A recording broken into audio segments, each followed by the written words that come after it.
All right, our first comedian of the evening is Sean McGann. Please give him a big hand. Thank you. Guys are out, they're proud, they have one thing in mind, and I don't want to be any part of it. It's like, when I heard that they were doing that Travel Channel show, I thought it was going to be, what I think of when I come here to Cali, an adventure show. You get out of here because there's some wild freshmen looking for their prey. I think I've seen this show on Cali. It's the wild freshman spots his prey. He's walking along the stage. He sees a girl of the apple-bottom breed.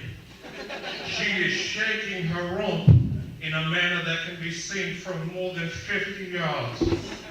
She walks over, her ass shaking in the wind. He makes his look. She's shaking back in a manner that he can see.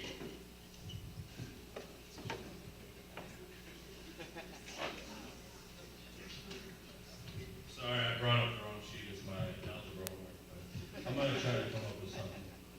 He looks, yeah, there you go. All right.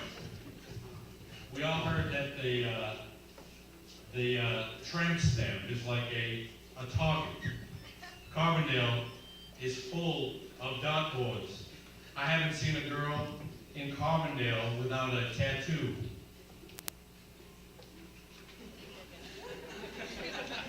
So the guy walks up to the girl. She's got a little tramp stamp. He says, "Bullseye!" He starts dancing. He's shaking a little bit, And he goes up to her. He's having his look. He starts to feel something. It's an ass man. I don't know if you're familiar with the ass man, but it's like a landing strip, but it's on the other side. So it's basically like her ass crack has a mustache the size of her nose. But I've been trying to find a girl without a tattoo in Carbondale. But it's honestly like trying to find an honest drug dealer. Have you call a drug dealer up on the phone, and you're like, you ask the stupidest question because it just comes to you. You're like, "Oh yeah, how's your stuff?"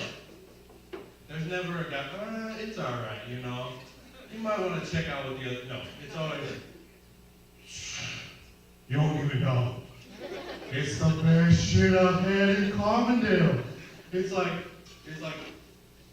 a copy of purple, white, green. It's like he has a color wheel by the phone. He's just coming up with random ass colors you've never even heard of.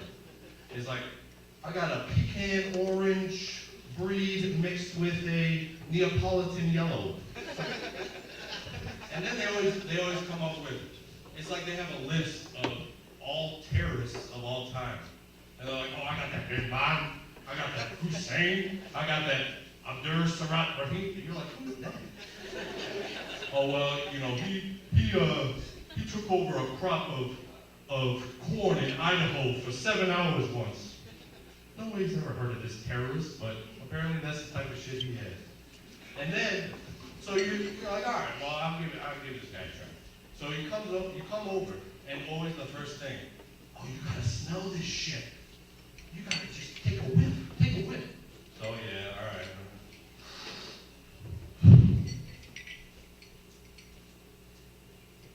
Yeah, went pretty good. It wasn't until like the 7th time I brought it up with this guy that I realized that he was basically spray painting the stuff. He's trying to get me high off the fumes of the spray paint. Because I'm not getting high off anything else. So I'm walking out of there. It's like all this green all over. It's like I blew the Jolly Green Giant or something. I'm like, all right, well, thank you very much. That's all I have.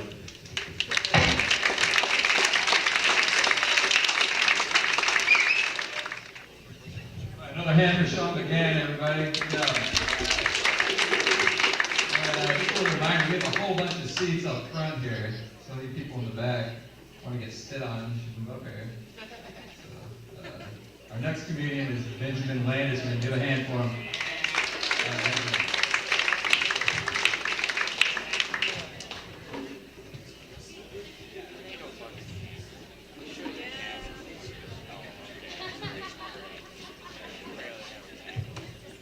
How's everybody doing tonight? First thing I gotta say is, I wish my beer was as cold as this room is. So, I was watching TV the other day, first time in forever that I've turned on the TV, because I'm, back in Carbondale, nothing better to do, go on some TV, and this show comes on, Jersey Shore. Yeah, I never heard of it either. But these guys are talking about, they're like, hey, GTL. I'm like, okay, I'm gonna watch this. I gotta try to figure out what this is. And the more I watch this show, the more I realize that these guys might be the biggest set of douchebags collected on the face of the earth. And I was looking more into detail on this, and they're not even from New Jersey. They've all admitted to not being from Jersey. They're like, well, I'm from New York, I'm from Rhode Island, but I vacationed in Jersey. I mean, my next question was, what girl would want to fuck this glow-in-the-dark looking Oompa Loompa?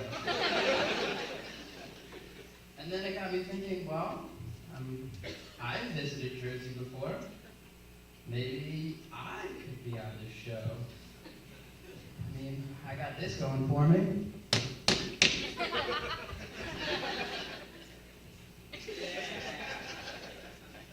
I mean, you guys have heard of the situation, so I mean,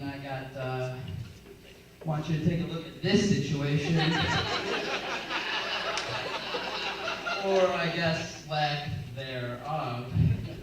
So then I was like, well, maybe I'll come up with a cool nickname and that'll help. And I got D squared, because I bring a double dose of the pimpin'. And then, throughout my research, I found out that Snooki will come to your party or event if you pay her $2,000. Now, the only way I'm paying $2,000 to have that bitch at my party is if I can deck the shit out of that bitch.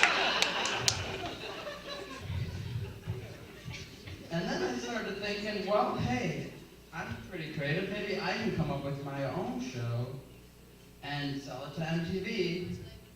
And it hit me. Jersey Juice.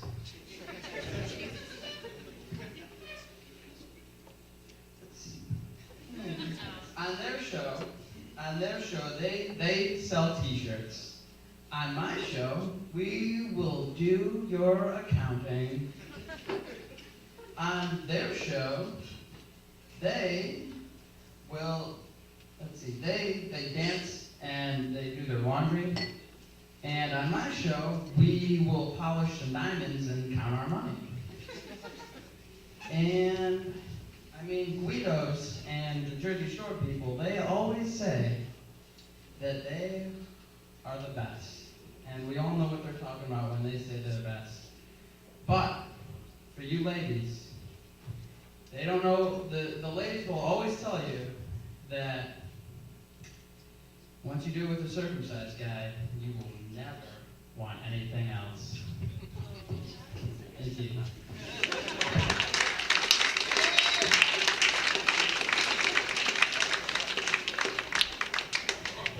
Give it up for Benjamin, everybody. Good job.